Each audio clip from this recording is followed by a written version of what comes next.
This is my second try at making a video for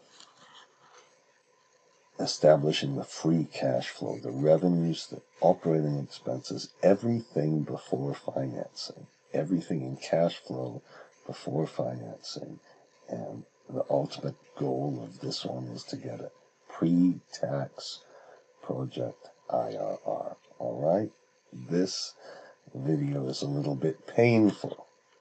It might be torture because there isn't really for me all that much advanced thing, all that much advanced. In fact, I'm not going to do in this is a little bit exception. I'm violating my maybe structured principle in our FAST modeling standard, flexible, accurate, structured, transparent.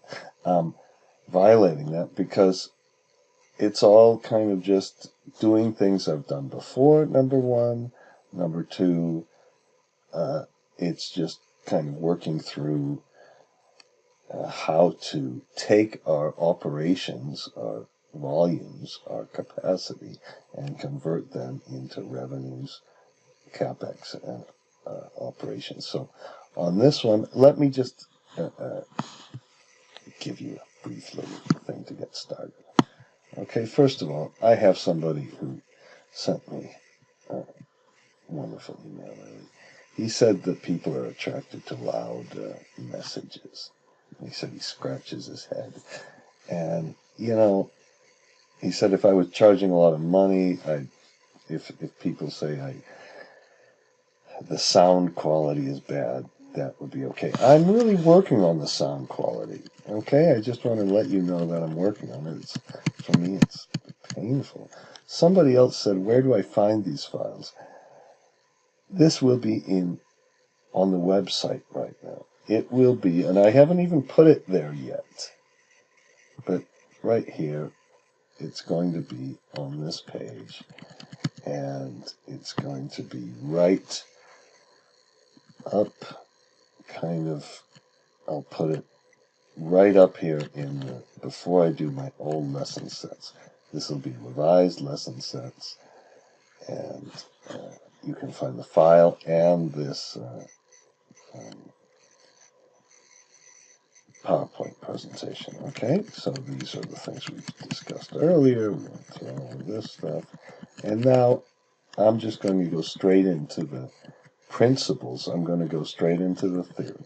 All right, and the only thing that I think might be a little bit tricky is I do have a little bit of curve fitting on the S curve, but I've done that before. So it's kind of not worth a little advanced session, okay? And when we start with translating our capacity and our volumes into some kind of monetary values, we should start with an investment. Now, project finance is kind of clear. You make an investment in order to get a return. There are other things you see with online ventures, with Uber, with everybody. They don't think they have to make an investment. We start with CapEx, make an investment. And really, a lot of this can be or cannot be, but a lot of this business of getting revenues, OPEX, CapEx, are CapEx, so the EPC contract, revenues, PPA, or some kind of offtake contract, O&M contract. And the contract should be consistent, and you have no business making a model unless you have a stack of contracts in front of you. And I've gone through these kind of diagrams way too much. We're making a spot model of the SPV, and in this case, we're kind of drawing a ring fence. I can't draw this really, but this ring fence goes right around here. Here it is. I don't know how to really draw these things. It's right here. It doesn't include the sponsors or the lenders. They're outside, and they put money in. Red ones are where we get the money. Green ones are black ones. I don't know what color that is, are where we pay the money. And the contracts have to be consistent. And you can have a volume-based project where there's no mitigation. There's no contract where you can just transfer the risk to somebody else. And the off-taker, there might be a commodity price here. So those are different kind of projects. Sometimes there's a lot of risk in the SPV. Sometimes really the model is about structuring the SPV. Okay. Most things here are not too complicated. I'm going to put some working capital. I'm going to put some pre-commercial operating cash flow. Working capital is generally not complicated, but it suddenly can get to be a torture. If you have working capital that extends past the time, so if you have, I'm talking about time, months in a model, let's say you made a monthly model during the operation period for some reason, but your working capital extends for 3 months. You have to wait 3 months to get paid. You would have to go back 3 months ago and figure out how much you got 3 months ago and use some offset function, and that's painful. We're going to talk about the only kind of real Excel stuff here, excuse me for that, is a few little switches, a few little round-up techniques. So if you need an annual, the year, annual, and you have a monthly model, if you take 1 divided by 12, it gives you 0.0833. If you round that up, not down or not flat, you round that up, it gives you 1. If you go to 11 months, 11 divided by 12 is 0.9 something or whatever. 12 divided by 12 is 1.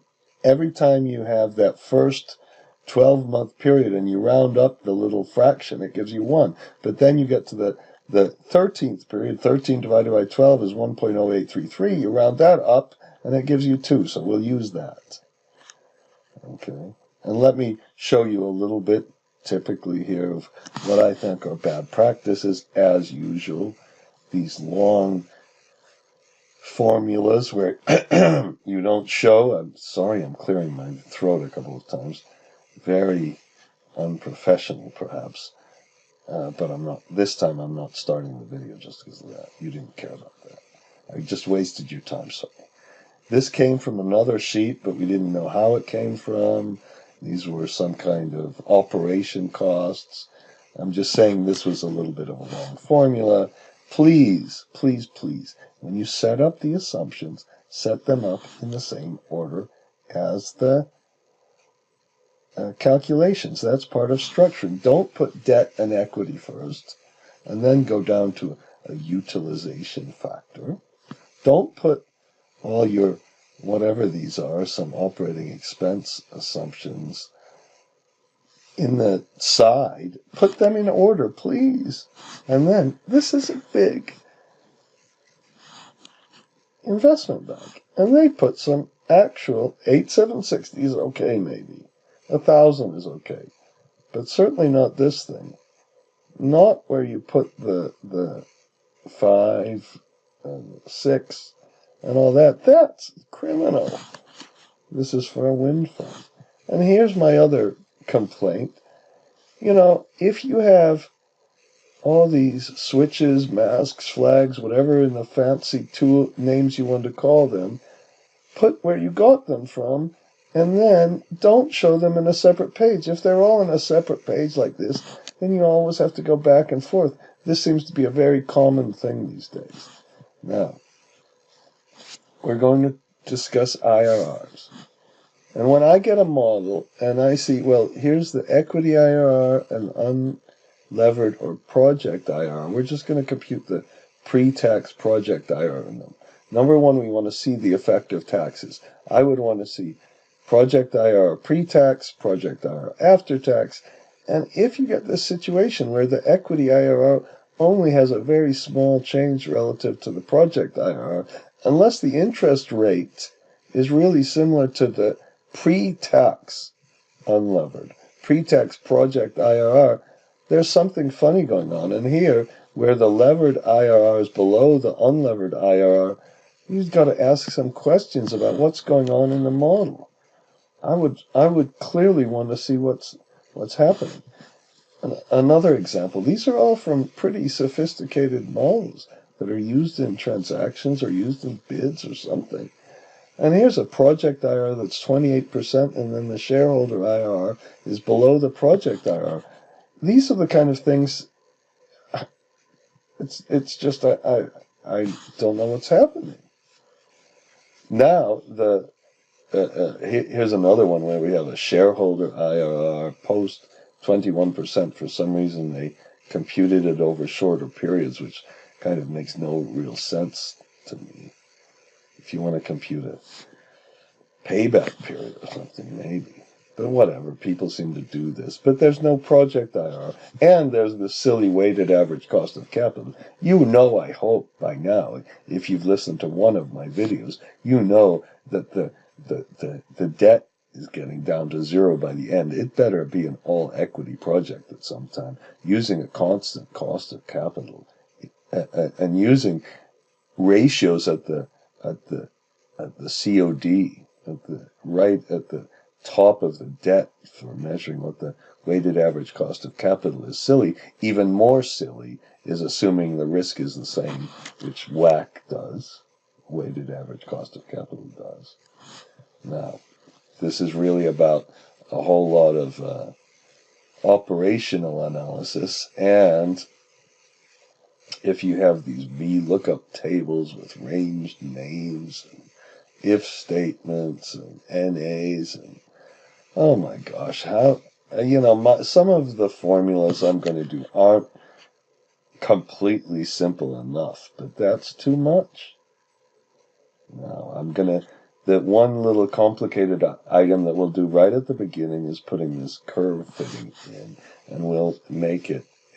I spelled Weibel wrong, by the way, but we'll put some factors in the Weibel distribution to get a very flexible distribution. And what we'll do, the real import of this is that we'll separate the timing of the construction. We won't just stretch out. What happens if you change the timing of construction? You normally want to leave the way you spend the money kind of similar. So what we'll do here is, and then one other thing, I've revised the tests, these tests of whether clicking on an entire line really slows you down or does not slow you down. I'm putting this, I haven't put this on the video, on the website yet. I haven't put any of this in here yet. I have a little thing about the Excel functions, fundamental Excel functions for financial modeling. And I'm going to put, okay, I messed up a little bit. I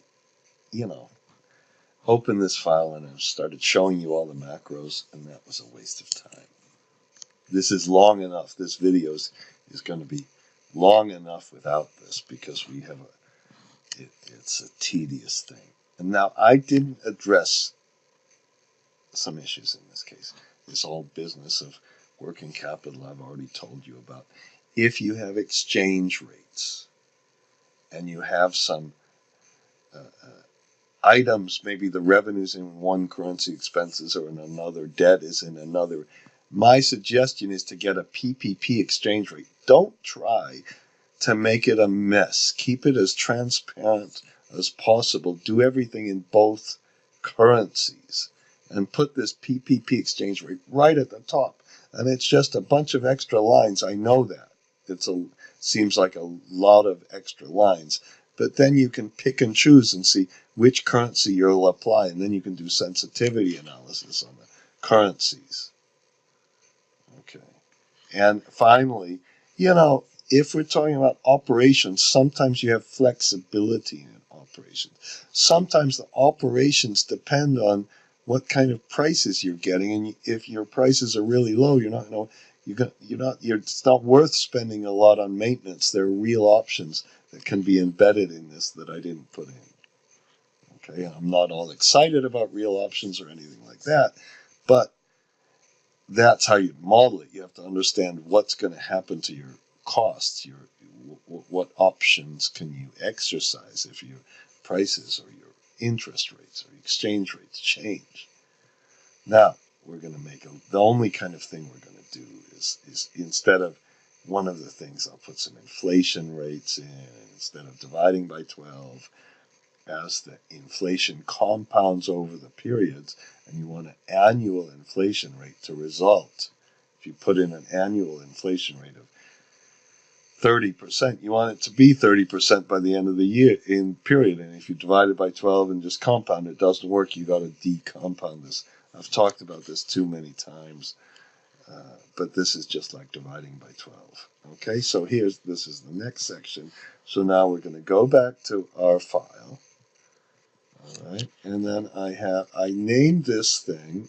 Here's the name of the file again, and we named this.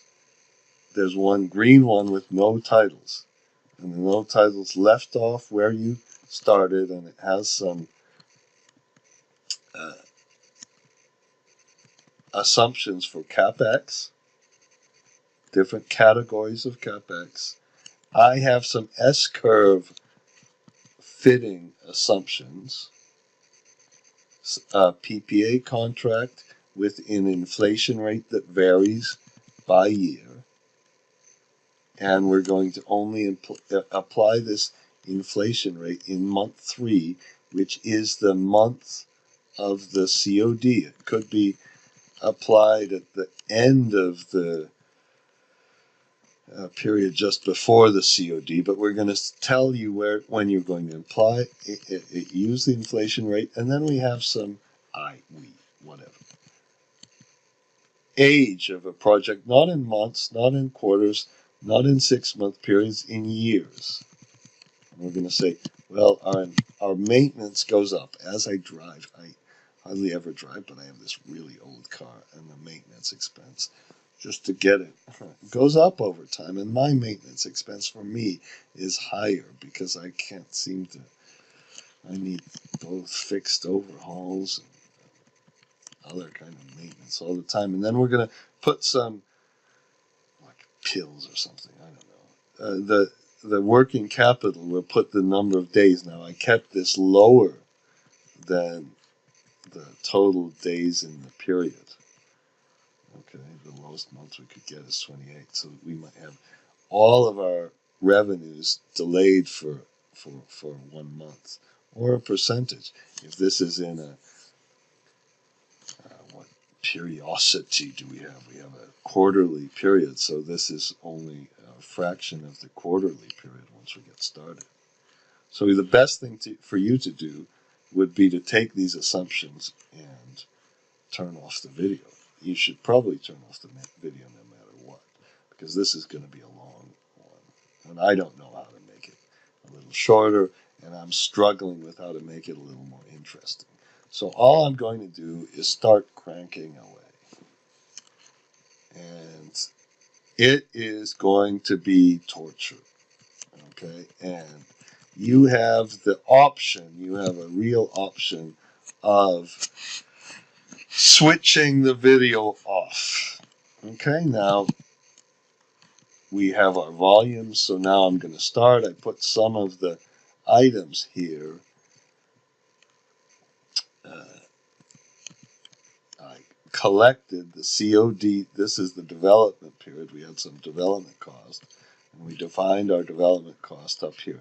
This is the true amount we spend, and I'm just going to do a simple S-curve where we spend it over 20 periods from the beginning up to the financial close, but not including. Now, luckily, in our lazy principles, we have an and statement. We have this already. Okay, so once you have this one, okay, let's see if we can go up here, copy it, and just paste it. All right, so that's why we wanted to use the F4s, Shift Control R. By the way, if you press Control Alt C, you don't press Control Alt C. Just a minute. All right. Now, if I wanted to get the total number of periods, I could get them from here, but I just might have made a mistake. I'm gonna, because I made this. If you count all of these and put counters and then put a true, you can make sure you have the correct number of periods. And then you take this number, press the F4, take this number, press the F4, since it came from the left and it's all very documented, and you multiply it by the true, and then you get your costs. For the development fee, we're going to say, now that's not real cash outflow. I'm going to talk about that so much. I get obsessed with this in the next period. I'm going to say you're the developer and the sponsor, so you're paying this to yourself. So we're going to separate that out. I'll press F4 and just always equal, and that's what I told you, I hope, in the last video, that we just make it equal to the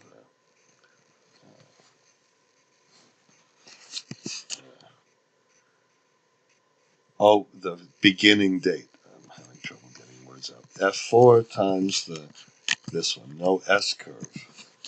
Okay, now we have some EPC capital expenditures. And what I tried to do, I'm going to try to make this a little reasonable. Number one, this occurs from financial close, equal financial close, less than the COD. So we copy our switch first. No problem with that. We need a construction switch. This is this idea that you keep the switches right next to where you're going to use them. And then you go to the last one, put a plus, and go up to the true and false. And we remember true is 1, false is 0. So when you're adding 0, it doesn't add anything. And this one just keeps accumulating the age of the project, but this is in periods. Okay, and once we get to the operation period here, well, this is the construction period, excuse me. It starts adding it in the construction period. These are just in months. Okay, now I made a curve fitting. Some people might use a normal kind of distribution. We're going to be able to be as flexible as possible in how we spend this money. And we're going to keep it, so here's my S-curve assumptions. I should have perhaps inserted a line and put S curve assumptions. And these are for fitting a curve. Now, you could use a normal distribution, but you can't move a normal distribution around and make it a little skewed and make it change. And the other thing, we want to always put in, instead of here, the operating, this is horrible, by the way. This capital expenditures occur over the construction period. Okay? And if we change the construction period, we want the timing to change. But if I make the construction period, let's say 40, I'll just put 40 here. And then I might not want the S-curve to change, because the worst case from a banker or for an investor in negotiating an EPC contract and figuring out how much a delay really costs you, the worst case is if we spend all our money and it's just sitting there. The money has already been spent. The IRR is really low because we spent the money first, and then we don't get to collect anything. So I put the middle of the period for construction. That's fixed. That doesn't change. And then for this Weibull distribution, you can put this gamma factor in. So you can take that middle of the period, and depending on the skewness, it moves around. Now, I just use some big words because I don't understand it perfectly. But all we're going to do is put over here, we're going to put a little spark line. So we're going to go to Insert, and there's a spark line here. And I'm going to use a line. You could use a column or a line, I suppose. Okay, and then we'll be able to show these factors and have a little graph that just shows kind of how we're spending the S-curve money. So this is just, I've done this in other videos before. Okay, I've done absolutely everything on this in another video. So if you've watched, if you've gone through the torture on this one, then you shouldn't really do this again. But so here's how we're going to do it. We're going to put in this Weibull distribution. Here's our alpha. This is our beta. And we put a WEI. You don't spell the whole thing out. I'll use the old function. And then you say, well, what month are we in? That's the X, because the average is this kind of average over here, which is the beta is tied to the number of months. And then you press F4 to get the alpha, F4 to get the beta, and then you can put a 0. And that gives you a percentage. Now, if you go all the way across, the percentages don't add up to be equal to 1, because I think we stopped this little 40 at the top. That doesn't really matter, because we're going to multiply this by the true and false. So we're only going to have expenditures in the construction period. Now it went to 99.9. It was pretty close, not exact. Okay, before we do this, I want to make a graph. Now, if I go up here and insert, perhaps let's put it here. We'll insert a spark line, which means you go to this line and you click and you find a data range. Okay, and you I'm going to go to the Weibull distribution, and you press OK, and then on the location, that's where I want the location. Okay, and then it gives you this line that shows you it looks a little bit like a normal distribution here. All right, but I don't want all these extra things, so I told you this a few times, and there are all these things on graphing. I go crazy with graphs. We put if, and we only are going to graph during the construction period, so only when this is true. And if it's true, let's just put in the construction period as our x-axis, and otherwise we'll put an NA, an open and close bracket. And if you have a different language, your NA is going to be a little different. Now, if you go up to this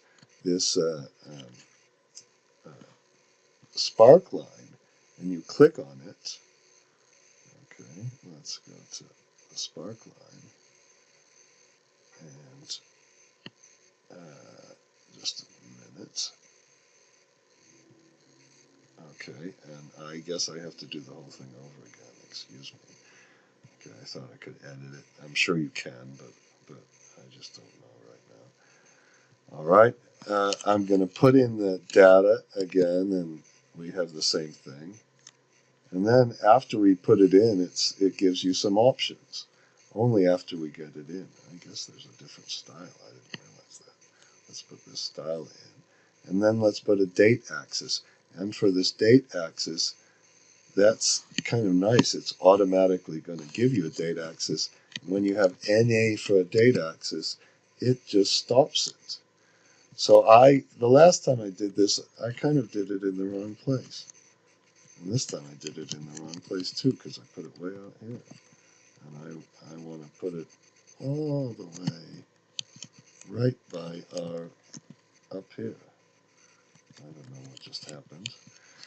And if I now change this to 1, I can kind of see what happens. If I change this to 3, it starts looking more like a normal distribution with different standard deviations. And if I change the timing of the construction, that changes. Let's put 4, I'll make it more like a normal distribution. If I put 2 in here, it kind of, the gamma changes things around. All I'm showing you, I don't know what the right kind of curve is. I'll put, if we have a longer standard deviation, that means you spent more of your money at the beginning and all of that. So it's a flexible distribution, I think. Let's put 0.5. Let's see what that does.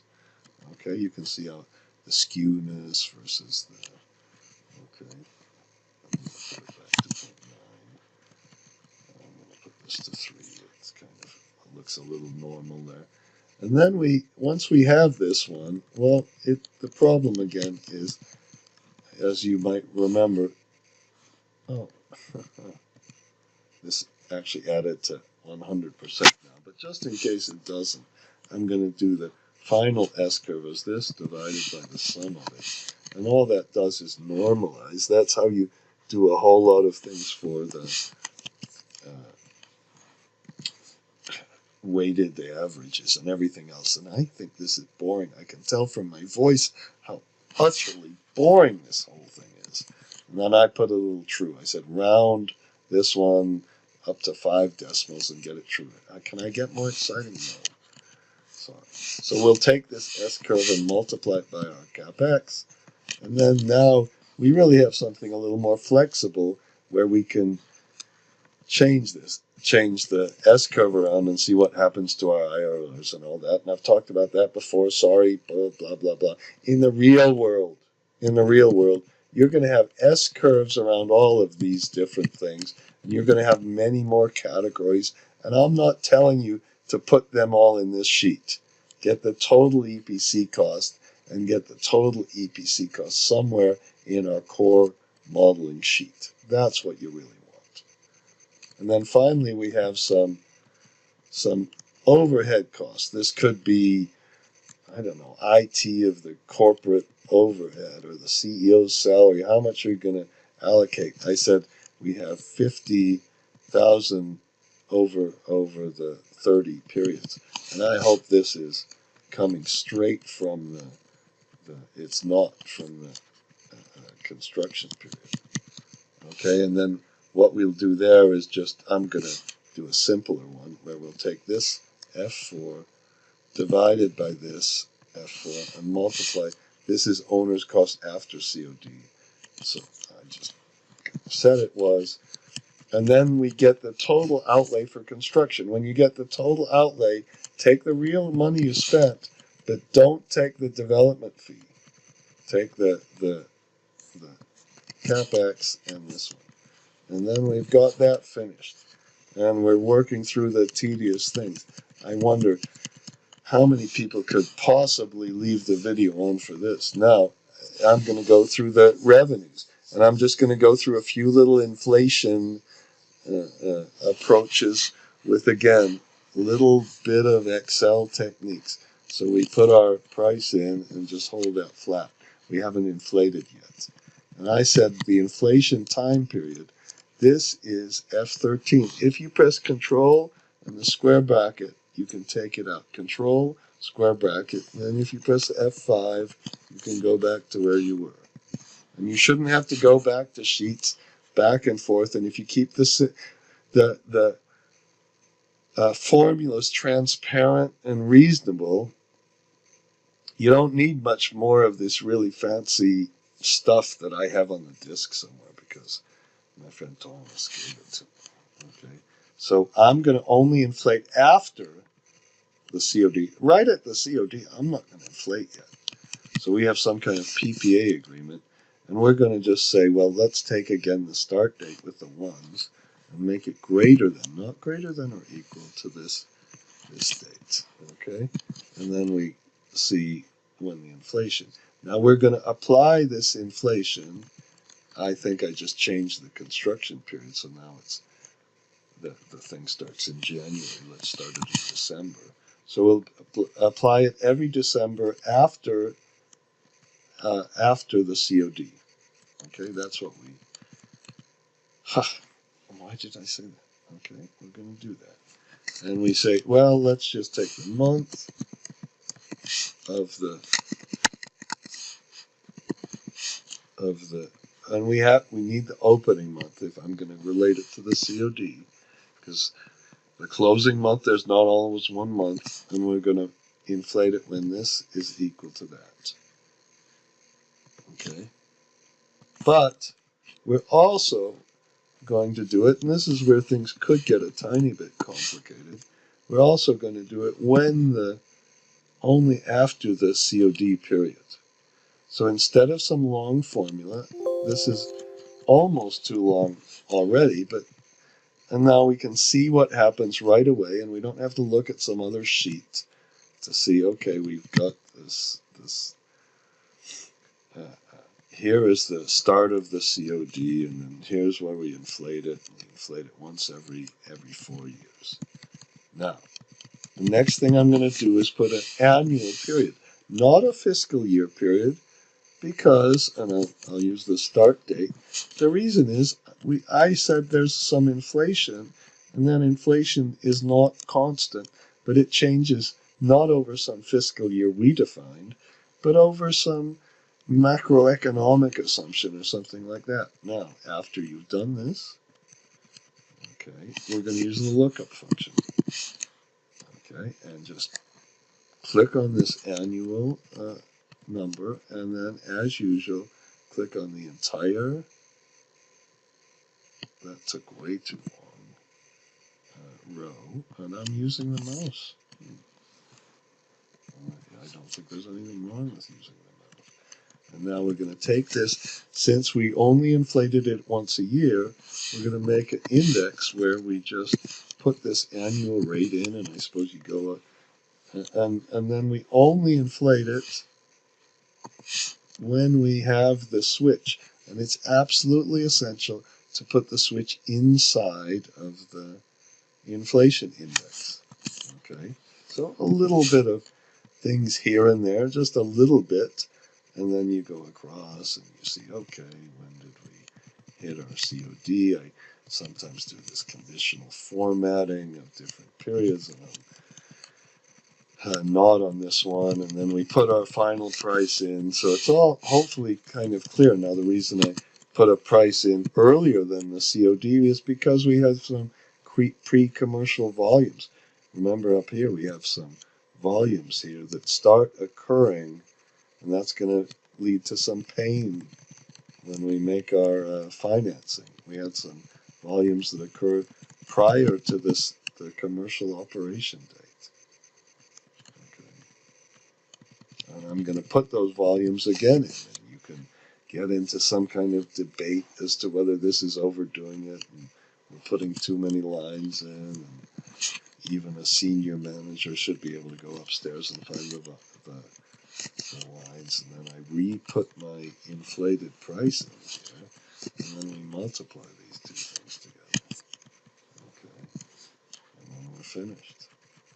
And for the operating cost, I'm going to start with the variable cost. All right, and I'm just going to continue this. Now, the inflation here, it's the same sort of thing.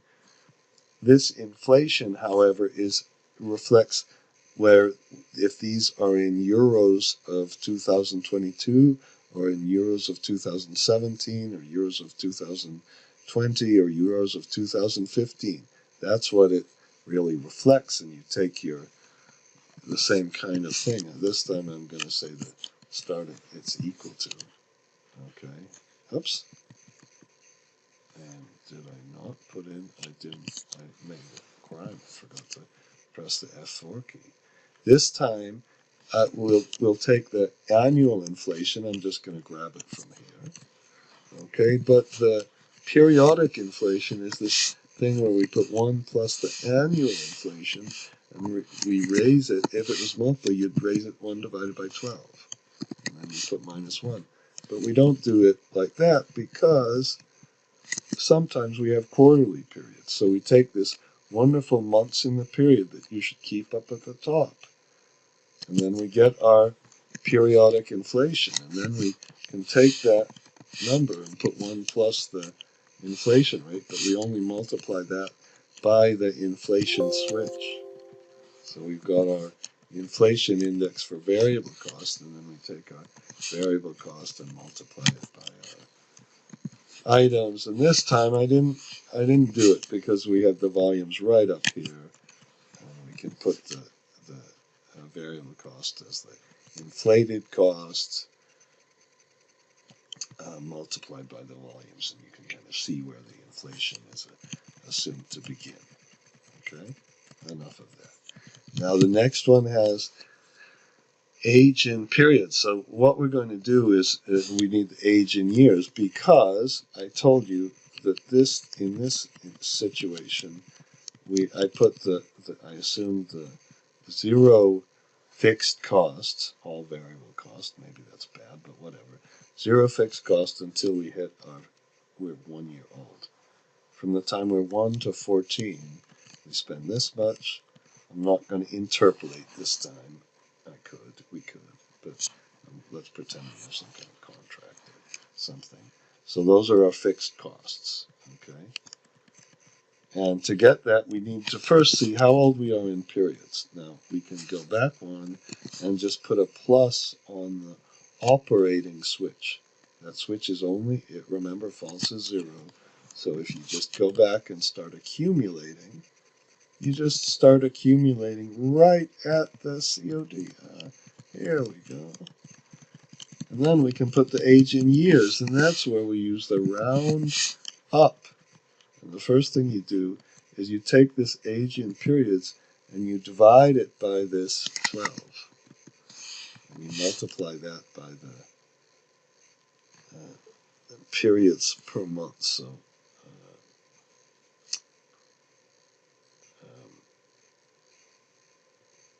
you multiply by that. And then you put a comma and a 0. So we round up. Let's see if I did that correct. I'm a little worried about that.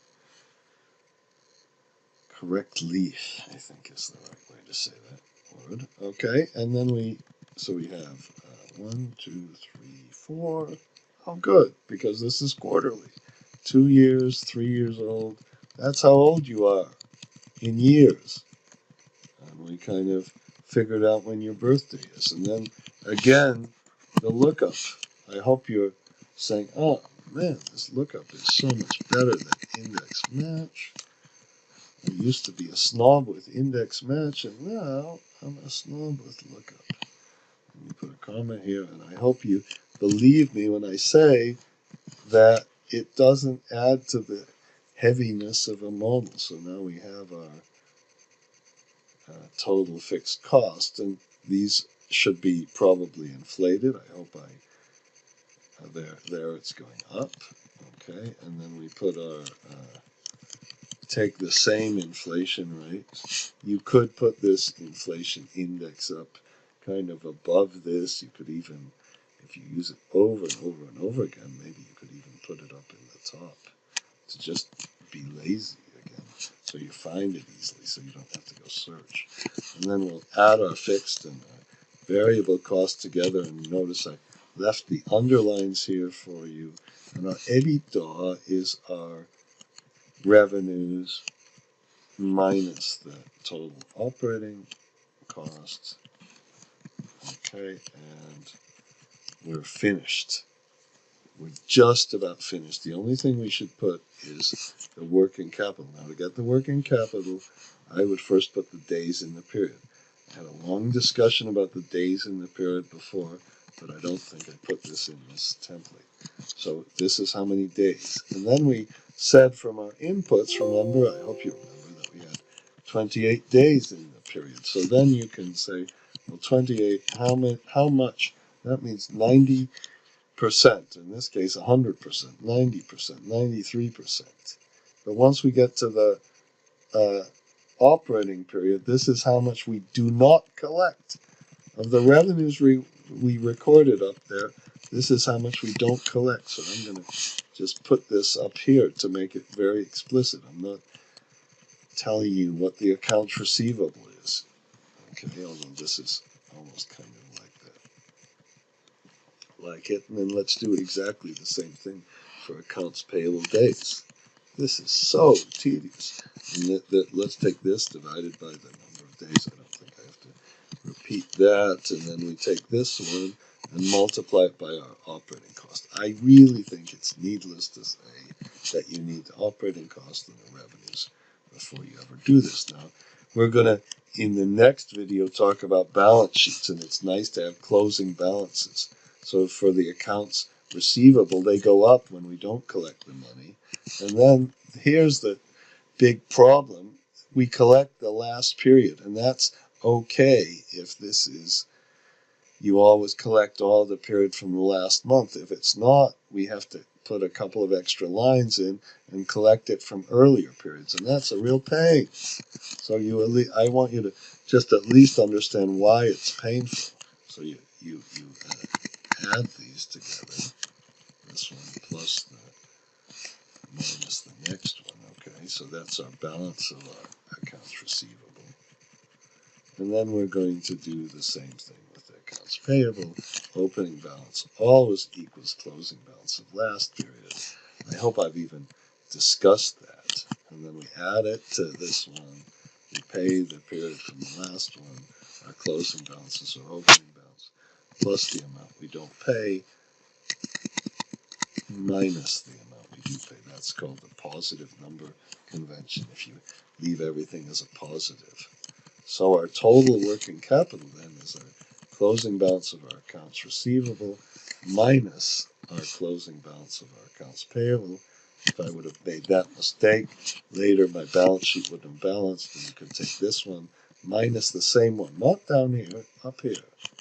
That's a mistake I might sometimes make. And then in the very first period, we get some, and I did something wrong. What did I do?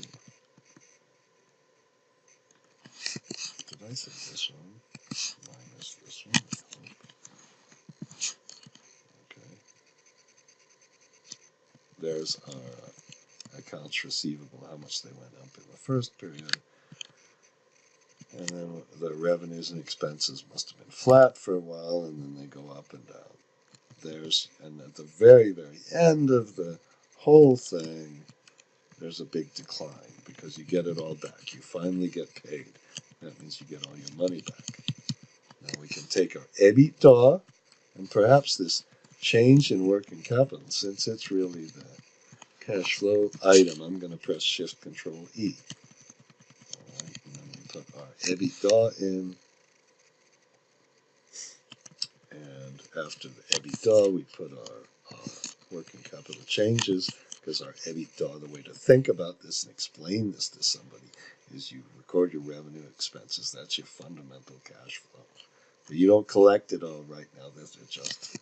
And then to get some cash flow, you better make some outflow in real money, not in development fees and all that. And so you get this one, you subtract the next one, subtract the next one, and then we get our total cash flow, and then we get our IRR, and it's the XIRR on this, and I have some little problem here. I'm gonna just a minute. I didn't divide something by 1,000. All right. Because our cash flows went up and I get a negative, I don't get a positive IRR. So I'm going to stop the video because it's boring and it's torture, and you can try it yourself, and there wasn't really much all that new in this one.